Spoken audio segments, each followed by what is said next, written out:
Gemara Sanhedrin, Pei Aleph, Amid Beis. In the Schottenstein Gemaras, it's 81b3, the bottom of the page. In the regular Gemara, it's Pei Aleph, Amid Beis.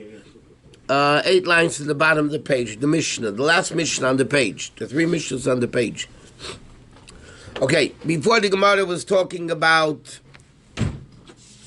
if you know a guy keeps sitting and you can't find him, you lock him up and you give him the bread and then his stomach plots and all that. Now the Mishnah is starting a different type of thing.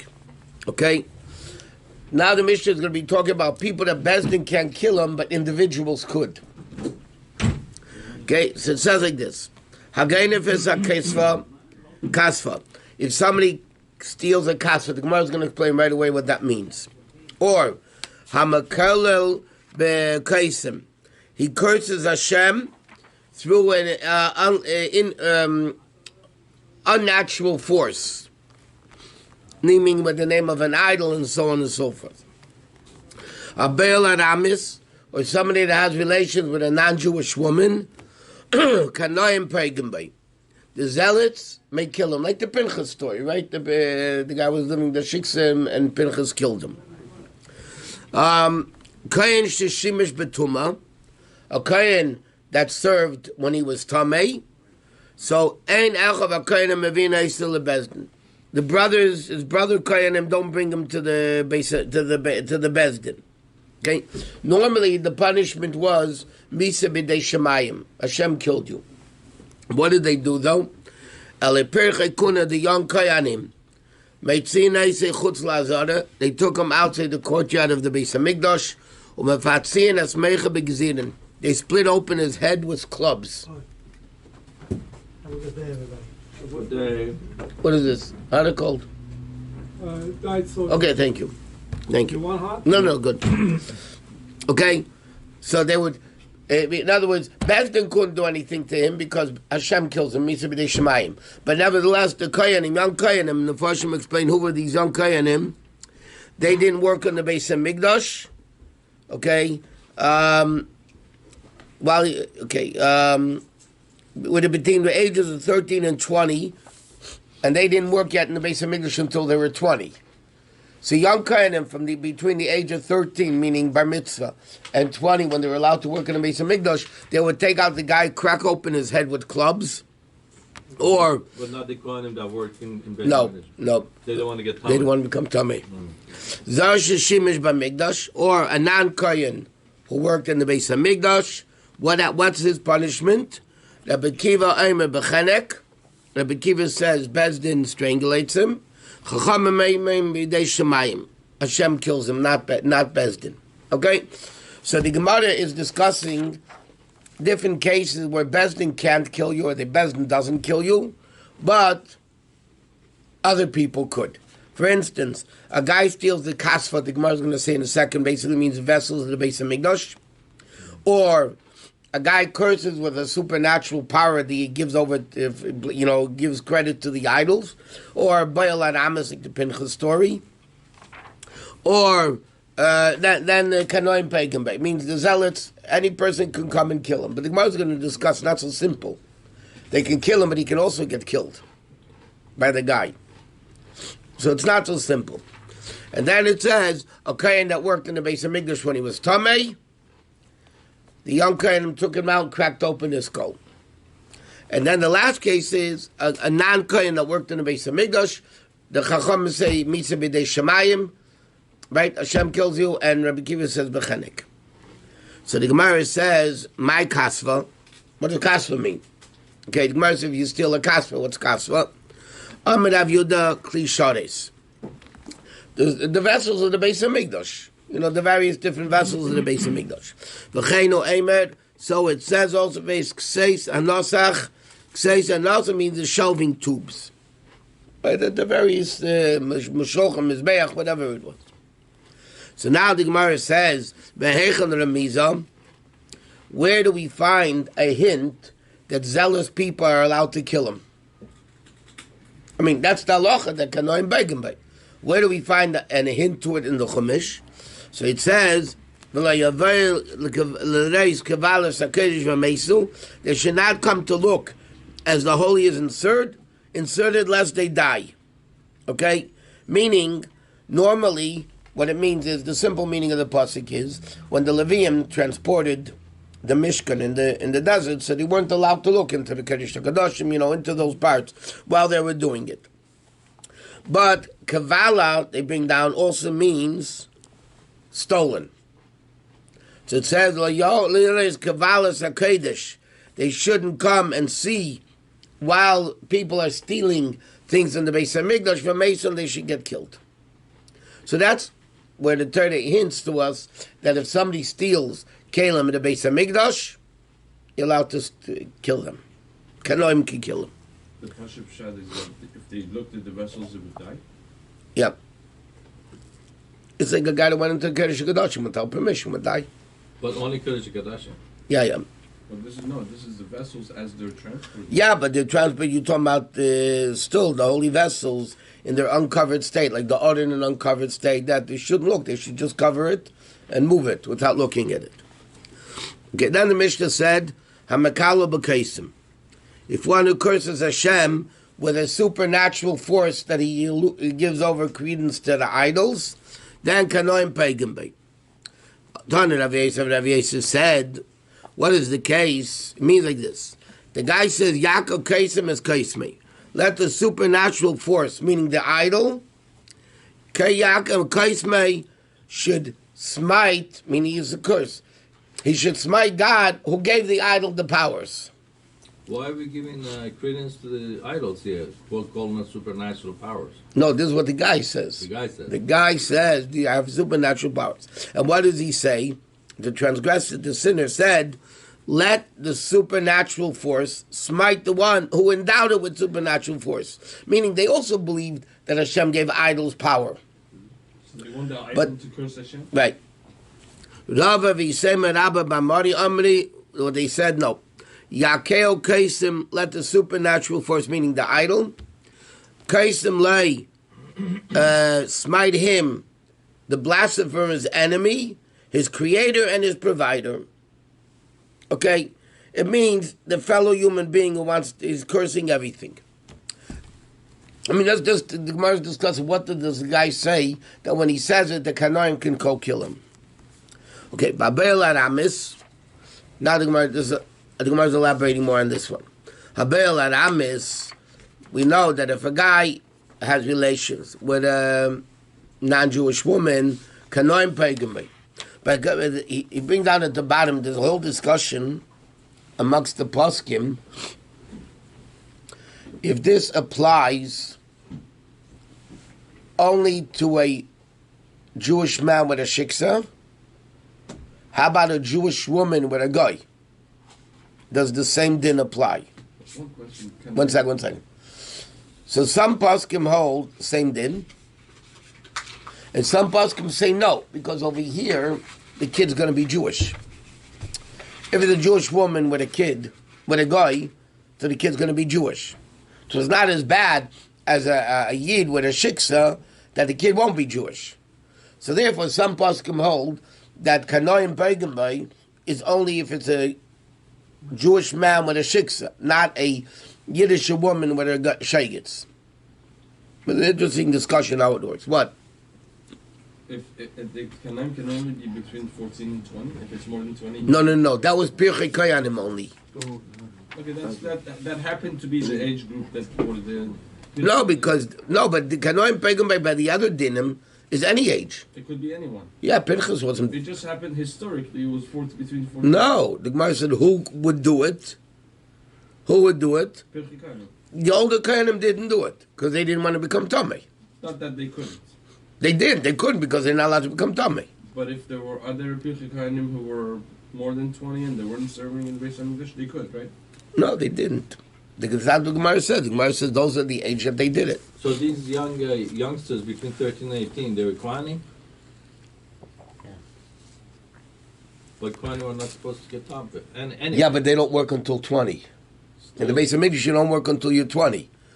Still, they're not allowed to go to the cemetery, this, that. Yeah, no Hanami, but they were the one that killed them. That was Allah, an exception. They were allowed to kill him, but who was able to kill him? Only those that didn't work in the Beis Hamikdash. Can we say the Kohanim take care of their own? Yeah, that's They the. don't send them. They don't send them out to anybody else. Don't get hitmen. They do it They themselves. don't outsource the. No, the killings they do themselves. So, Rabbi, if he's not doing, it's not one of the times of the family's mishmar, then the other older Kohanim can also do They're it. also not. The Kohen's out to become tummy. A Kohen that works in the Beis Hamikdash is now out to become tummy. More than a person under the age of working in the Beis Hamikdash. Okay, now it's like this. Abel Aramis. Again, the guy with the shiksa, so the kanoim pagan bay. Boy, mean it, Rav Kahana Merav. Okay, Loi Pogel by kanoim mahu. If the kanoim didn't kill him, what's the punishment of a guy being with a shiksa? Is there a punishment? Okay, now the halacha is kanoim can kill him. What happens if they didn't? Is there a punishment for such a guy? So the Gemara says, in shirav legemari. Rav forgot what he learned, and he didn't know what to answer. Rav Kana asked Rav, what's the din? If the Kanoim didn't kill him, what's the halacha? What does Bezdin do? Rav said, I don't know. I don't remember. So it happens like this. So, in a dream, Rav Kana saw, it's interesting, the Tanoim HaMeroim used to see psukim in their dreams, and they interpret it as a prophecy to a certain extent, of an interpretation of something that they needed to understand. So what did they showed Rav Kahana in a dream? Bogda Yehuda. Yehuda had been told treacherously, V'se'eva nasa b'Yisrael, abomination had been committed in the Eden, ubi Yerushalayim and in Yerushalayim. Ki chilu Yehuda kodesh Hashem, because Yehuda desecrated the holiness of Hashem, asher ohav that he loved. Okay, Oboal Bas Kel Nechor, and they lived with a girl who was not Jewish. Daughter of alien God. Right. I mean the shiksa. Us Amalei, so Rav Kahana came to Rav. That was the puzzle they showed him. So he came to Rav, okay, and he said, "This is what I saw in my dream." Ad Kerei Rav leGemara. So Rav remembered now. What he was taught. What's the punishment for the guy, the Jew that lives with a shiksa? So he said, what he learned the pasuk like this: Bogda Yehuda dealt treacherously. I mean, Bogda is actually rebellion. Zu avedus kuchavim. V'chein u'emen, like it said, v'chein begadenim bi beis Yisrael num Hashem.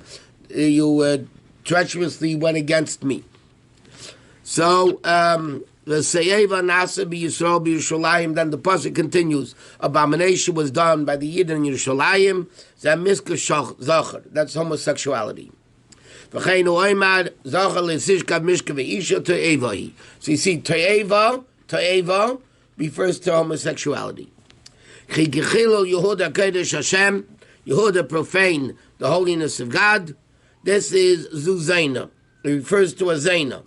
Meaning, Yehuda was pursuing prostitutes. So like the pasuk says, I see a kadesha mibnei Yisrael, Obal bas nechad, and then what is the pasuk end? That he lived with a non-Jewish woman, Za'abal Kusius, the guy that they had relation with a shiksa. Okay, so that after Rav Kahana told Rav this pasuk, Rav remembered that his Rabbi told him the details of the pasuk, and then he says, "What's basrei? What does it say afterwards?" Because the question, well, what's the punishment, right? What does it say afterwards? Yachis Hashem lo'isha sheyasena v'ayna mi'ala Yaakov. May Hashem cut off the man that does this, one that initiates and one that answers from the tents of Yaakov, him that offers a mincha, offering of Hashem. Meaning like this: Im Talmid Chacham who. If, in other words, like this, it's speaking about a guy that's living with a shiksa, right? So it says, Im Talmid Chacham hu, if the guy that's living with the shiksa is a scholar, lo yeh le'er b'chachamim, he will not have a son, there will be a Talmid Chacham. Eina b'talmidim, if he answers the questions of disciples, Im kohen, or if he's a kohen, lo yeh le'er b'magish mincha Hashem mitzvahs, he won't have a kohen, that will serve as a kohen. So therefore, Rav was revealed what is the punishment. The punishment is like this. If he has it's a personal punishment. If he's a Talmid Chacham, his kids will not follow the suit. If he's a kohen, his kids will not follow suit. But it doesn't say anything about other people. What do you mean? Besides this category. Talmid Chacham or... Correct. Oh, now, no, I'm sorry. At the bottom it says, Taka, if he's neither a Talmud scholar or a kohen, he'll be Kodesh. Because Hashem says, Yachris said, the Pasuk says, Yachris Hashem. Which interesting, implies if a Talmud Chacham that his son isn't, and a kohen that his son isn't, is a bigger punishment than Kodesh. So a Jew that goes with a Goyish woman is correct? That's what it says. If Kanoim don't kill him, the punishment is Kodesh. We'll see. The Gemara is going to elaborate a lot on this now. Rabbi bar Avoya said, Kol haba al kusis, whoever has relation with a shiksa, is considered as if he married with an idol. Meaning he was worshipping idol, Avodah Zarah. Because it says, Uboal bas kel nechad. He married the daughter of an alien god. So the question is, when does an idol have a daughter? Right? What does the Pasuk say? The Pasuk says, it's like he married the daughter of an alien god. But since when do gods have daughters? What it means is, it means that if a guy has relation with a shiksa, it's like he worshipped idols. Okay, then it says like this. Rabbi bar Avoya. Okay, because the Gemara just quoted him, so the Gemara is saying another thing from him. Kosev, it says in... okay. Don't ask me what these things mean. Kosev al Golgosa shal Yoyakim, and the skull of Yoyakim was written, Zeis ve'ed acheres. This and another, meaning this retribution you already got, and you're going to get another one. Okay, that's what it said on the skull of a Yoyakim. You got one punishment, meaning that you were killed, but you're going to get another punishment. Okay, listen to this. Zekenu de Rab Preda, the grandfather of Rab Preda, whose name was Rabbi bar Avoya, by the way, this guy, Ashkachahu Golgalta, he found a skull. The Avashadya B'Shari Yerushalayim was cast down in the gates of Yerushalayim. V'hakosev aloi. People find a lot of skulls. I know, but listen to this. On it said, Zeis ve'ed acheres. You got one punishment and another punishment. Meaning you got one punishment that you died, and there's going to be another punishment yet. So what did he do with the skull? What do you do when you find the skull? You bury it, right? Kavra, he buried it. Bahadu Novug. But again, it broke through the grave and came out again. Kavra, he buried it again. Bahadu Govuk, and again it came out. So he says, Ahmad, Hi Gulgalto Sholo Yokim. This is the skull of your Yokim. The Chsiv Bey, that about your Yokim it says, Kvuras Chamari covered, he shall be buried with the burial of a donkey. Socha v'ashlich maholal and shari Yerushalayim. He is dragged and cast beyond the gates of Yerushalayim. Okay? Now, this Yoyakim, okay, he says, he was the third to the last monarch of Yerushalayim. He committed evil deeds.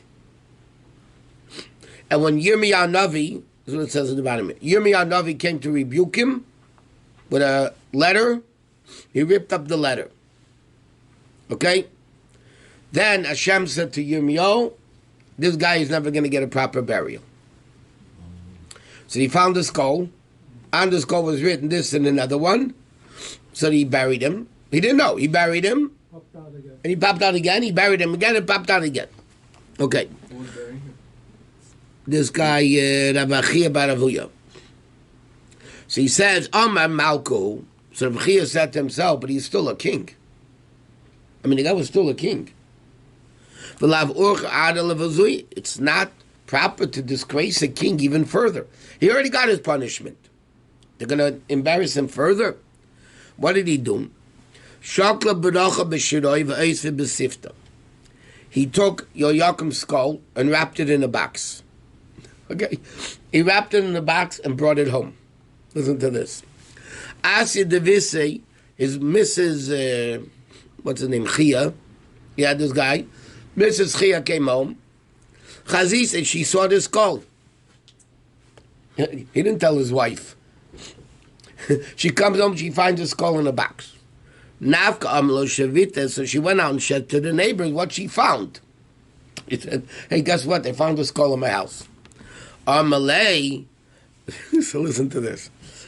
So the wife, the friends, the troublemakers, they said to her, hi, the itza kamaisa de le. You know what the skull is? It's your husband's first wife that he never forgot about. So he wanted to keep her in the house. They should always have a connection. So what did she do? She got angry. She got to the tanura. She threw the skull into the fire. Or she got to literally mean she heated up the oven. The call said she burnt the skull. So she burnt it. So you got his second punishment. One second. Also, when Abchia came home and he heard what happened, he said, I know the chsiv, Eloi, that's what it says on the skull. Not only did he not get buried, he got burnt. So this is troublemaker neighbors. He didn't get his What did he want to do with it? He wanted to keep it, just he's not buried, at least don't let it roam the streets. But then have a talmud, Huh? have it like a piece of a mace in your home. That's a good thing. No, it's not a good thing. And in those days, they had to keep Tara. And I thought in Yerushalayim they don't. It could be it wasn't tummy, his skull is not necessarily tummy. It seems like he buried it in Yerushalayim and it popped up a couple of times. He buried in Yerushalayim, I mean. But I thought, no, he buried, the skull was in Yerushalayim. Yes, he buried in Yerushalayim, outside. No, there's a cemetery in Yerushalayim. Now to keep a body overnight in Yerushalayim. What? Is our friends good or not good? Because sometimes you see the Gemara and says that they're troublemakers. It depends. Oh, You can have good friends or bad friends. You have Chavir Tov and Chavir Ra. That's what it says in Pirkei Avos, right? Chavir Tov and Chavir Ra. Okay. They didn't have a DNA to prove where the skull is from. Okay. It's interesting like this. Ki also Rav Dimi, when Rav Dimi came from Eretz Yisrael to Bavel, he said like this: Beis Din of Chashmonai, he heard in Eretz Yisrael that the Beis Din of the Chashmonaim, the Chanukah Chashmonaim, ruled like this: Haba ala kusis, if somebody has relations with a shiksa, chayev aleh, he's chayev for a bunch of things, for nashga, nun shin gimel hey, not a dreidel, by the way. It's not. Rabbi, when Rabbi came from Eretz Yisrael, he said, no, the one who lives with a shiksa, they're obligated for the sins of nashgaz. That means, rabbinically, it's not minatayra. Rabbinically, the Chacham gave him either nashga or nashgaz. The Gemara explains, it's a Rosh Tevis, right? Okay. It stands for nida, shivcha, goya, zaina. Okay? But, avol mishum ishus, but as an ishus ish, less lahu there isn't. And this is an interesting din. But the first one that said nashgar is ishus ish. In other words, like this. The guy lived with shiksa, right? So, minatayda kanoim pagan by, or like the Gemara says, you get kares, or tamid chacham ekoyim, whatever. So the Gemara says now, but the Beis Chashmonaim made different decrees that you chai for other things. One is for nida, meaning even though pidin a shiksa cannot be a nida, because tum and tara only applies to Jews. A non-Jewish woman is not shiksa. Cannot be nida. So nevertheless, they said you're chai for nida. Yechayev for Shivcha, that she's a Canaanite slave woman that a Jew's not allowed to live with. Goya, that she's a shiksa. Zaina, that she's a prostitute. But Eishesish, you're not chayev for it. Why? Because as far as a Jew is concerned, there's no dinim of marriage between goyim. There's no din of marriage between goyim. Now, by goyim, one of the Shavim mitzvahs b'nei Noach is Eishesish. Between themselves. So between themselves, there is a marriage. Meaning, if a woman is designated for a certain man, they're designated for each other, yeah? And so another guy has relations with her, that gets chayv mitzvah, because Shavim mitzvah is b'nei Noach, transgressed. But a Jew, as far as the Jew is concerned, she's not an Eishesish. So the second opinion says you punish for Zaina but not for Eishesish because there's no Eishesish by Goyim. And the first opinion, the Gemara is going to explain now. The first opinion says you chai for Eishesish also, which is a very practical din, by the way, even today. If a woman, a Jewish woman, was married to a guy, she doesn't need a get. It's quite common. A Jewish woman was married to a guy, and then they did tshuva. Now they're from. Right? They don't want to get married. They're Bal Tshuva. They want to get married, whatever. They don't need a get from the first husband. Because halachically, as far as the Jew is concerned, they were never married to each other. But the Gemara says the Beis Chashmonaim added a bunch of additional punishments for a guy that lives with a shiksa. But the Gemara says, V'idach, why does he maintain that that there is a punishment for adultery if there's no relationship by a guy? So it says Nash Yevadeh Le Mifkede, because they don't release their wives to live with other men. In other words, yes, she's not married, but the fact that goyim just don't let their wives go fool around with anybody else. So therefore, you chayav for Eishesish in that respect. Midrabanan. These are all midrabanan. By the way, the Gemara learns this out from a pasuk that we say every day in davening. By the Akedah, Avram said to Yishmael, "Shvu lochem peyem achamor, v'aniva nel chadkai." So simply it means Shvu lochem pey im hachamor. You stay with the donkey, and I'm going to go with Yitzchok to the Akedah. But the Gemara says, don't read it im hachamor, read it am hachamor. Am adoim l'chamor. No, that's the source, by the way, that there's no marriage as far as the Jew goes. And the Gemara says, just like by animals, there's no marriage. So by Goyim, there's no marriage also. But that's only, again, as far as the Jew goes, because there is... Rashi says. Huh? Yeah, Rashi says. What, did I made it up? No, because Rashi got it from the Gemara. Rabbi, how does it work in terms of Avram was with Hagar because she was a Pelegesh? If a guy says he's with a goy, a Jew is with a goya, and he says she's my Pelegesh, that's good enough to say? Hagar was Megayer. Hagar was Megayer? Whatever Geirus meant at that time. She wasn't a shiksa. So all of the Pelegeshes of Bilha Zilpa, they were all Megayer. And Rachel and Leah? Rachel and Leah, they were Jewish. Well, I mean, Lavan's wife was Jewish. That's before No, they were not Matan Jewish. Torah. Before Matan Torah, what was Geirus? Just Accepting Hashem. So Pelegesh is with another Jew, you're saying? Yeah, all the wives of Shlomo Melech were Jewish. You can convert them, yeah. That's what the Rambam writes. but some of them went back to being. They went back, so the end proved the ends proved the beginning. The Rambam says about in Hilchos Surabiyah, famous Rambam that says that Chas v'Shom to say that Shimshon married a shiksa Delilah or Delilah according to Torah, or Shlomo Melech, who was the king, married all this. So he says there was a time in history. This is what the Rambam writes. There was a time in history they didn't accept Gadim. Official policy was no Gadim. Why? In the days of Shlomo Melech, the Jews were on top of the world. Yishtachas Gafni, Yishtachas Teinossi, there was peace, there was prosperity, everything. So a lot of Goyim wanted to become Jews just to, join the winners. Like now. So the Bezdin Hagadol, the Bezdin of 71, said no Gadim. That was the official policy. Yet, if a Bezdin did Megayer people, they were kosher to gain him. So the Rambam says all of Shlomo Malach's wives were Megayer. Why are they called Shikses? Because the end proved that initially the Gators wasn't for real. But then they had a din of a Jew.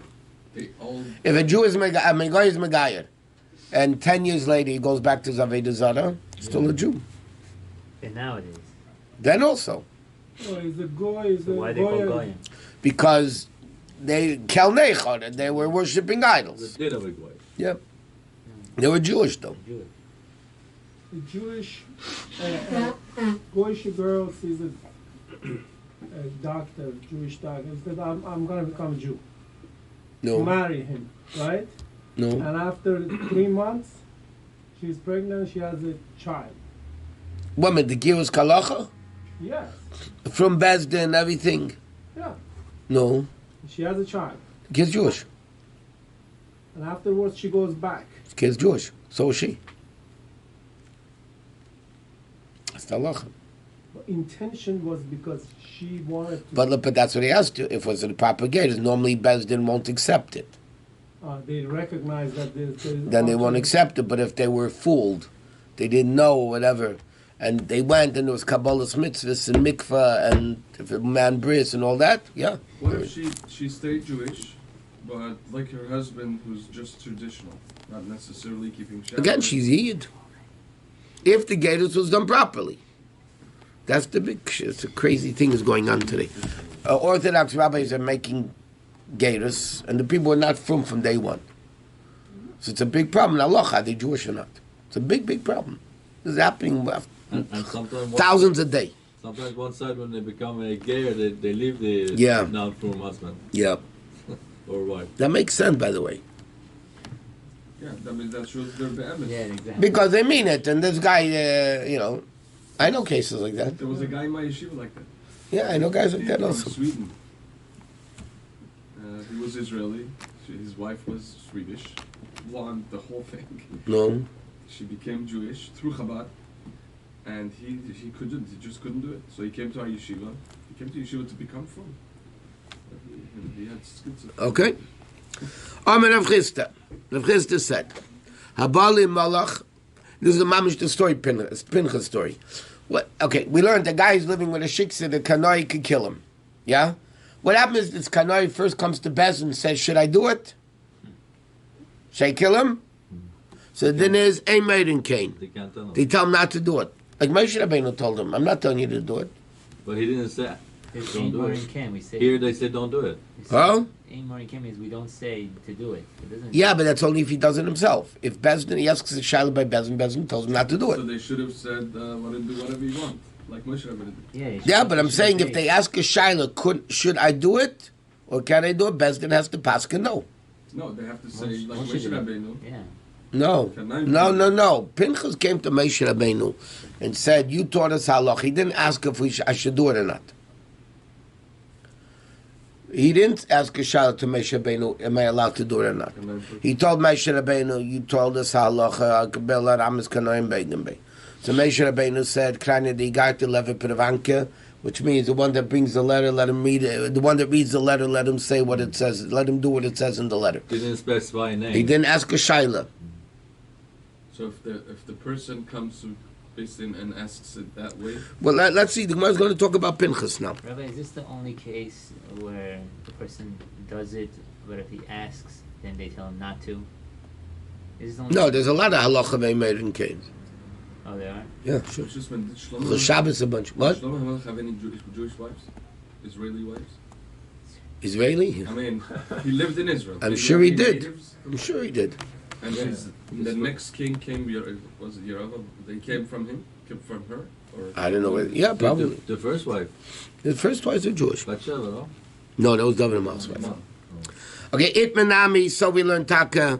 Amar Abba Babachana, Amar Rabbi Yechanan, Abali Malach, if a guy asks if I should do it or not, a maiden king. You tell him no. V'loi Eid. And not only that, the Gemara says, in Peter Zimri, if Zimri, okay, the din is you're only allowed to kill the Kanoim pagan, but in the middle of the act. If Zimri would have went out of the shiksa, Vahara give Pinchas, and Pinchas would have killed him, Neragala Pinchas would have been killed for murderer. And Pinchas took a risk. Because the dinner Kanoim Pagan Bay is you only allowed to kill him during the act.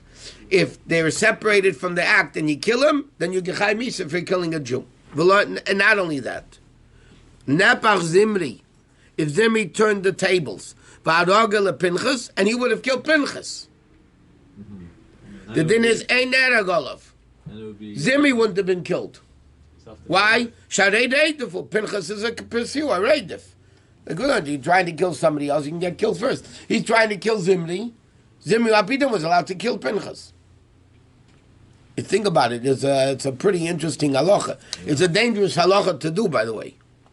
Because any second it could backfire against you. In front of Moshe Rabbeinu? Huh? In front of Moshe Rabbeinu? What do you mean? They were engaged in the act? They were in the tent. In the tent. In front of Pinchas. Pinchas. The whole Jews. Pinchas walked in on watching it, There are a no? lot of Huh? Jews were watching it, no? Yep. The Gemara is telling you the story now. Let's see the story. Moshe said to the judges, kill everybody that's worshiping the Baal Pa'ar. So the Gemara tells the story. This is the Gemara of the story of Pinchas. Halach shifte shel Shimon Eitzel Zimri ben Sultan. Zimri was the Nasi of Shimon, right? The tribe came to Zimri. They said to him, Hengdanim din in the fashes, these people are now killing us. Va'ata Yosef v'sheisik, and you're quiet. Moshe Rabbeinu said everybody should kill each other who's worshipping idols, and you're sitting there doing nothing to save us. Ma also, what did Zimri do? Amad v'kibbutz etzin v'aba elef mi Yisrael. He gathered 24,000 Jews. V'alach to Cosby. He went to Cosby. That was the shiksa, right? Amallah Hashmili. Live with me. He wanted to, prove a point. He says to this Cosby, live with me. Amrullah Bas Melachani. She said, I can't be with you. I'm a princess. V'chein tziva li avi. And my father ordered me. Leisishmi ala lagadol shem. You cannot submit yourself only to the greatest of them. Don't forget, after Bilam left, he told him to get involved with the shiksas with the men. Okay, so all the Midianite girls were exposing themselves to the men. So he came to Cosby, who was the daughter of the king, yeah, and he said to her, be with me. She said, no, I can't, because my father told me, because I'm a chosh of a woman, I should only be with the leader of the Jewish people. I'm also a head, a leader. I'm a head of a tribe. I'm even greater than Moshe Rabbeinu. That's what he told. I'm even greater than Moshe Rabbeinu. Why? Shimon is the second child, and Levi is the third child. Shimon was the second. Moshe Rabbeinu came from Levi, was the third. So he said, I'm even greater, man. Shusheni lebeten, v'hushlishi lebeten. So he says like this. Tafsa biblu rasel. He grabbed Cosby by the hair, and he brought it to Moshe Rabbeinu. He brought Cosby, okay, in front of his large audience of 24,000 people. Amalei Zimri said to Moshe, Ben Amram, Zu asura oy muteres. This girl is allowed or forbidden. V'im teimer asura, if you can tell me she's forbidden, bas Yisrei mi hitirolach. Why were you married to Yisro's daughter? Is also shiksa. She converted. Why is this shiksa? But this is what he said. Why did you marry a shiksa? Why is this shiksa any different than Tzipora? Nisalman mimenu aloch. At that time, Moshe Rabbeinu forgot the halacha of Kanoim Pegim Bay. He forgot the halacha. Rashi says that Pinchas should come and get the reward. That was the plan. Go kolam b'bchiyah. All the Jews started crying. Moshe Rabbeinu was at a loss what to do over here. He also forgot the halach of why he married Tzipora? No, Tzipora was Megayer. The halach of Kanoim Pegim Bay. That was the answer. You should have said my wife was Megayer. Yeah. Did he forget that halach? But he's tiny. This should also be Megayer. Then it says, Vayar Pinchas ben Elazar. Pinchas ben Elazar saw. Ma'od, what did he see?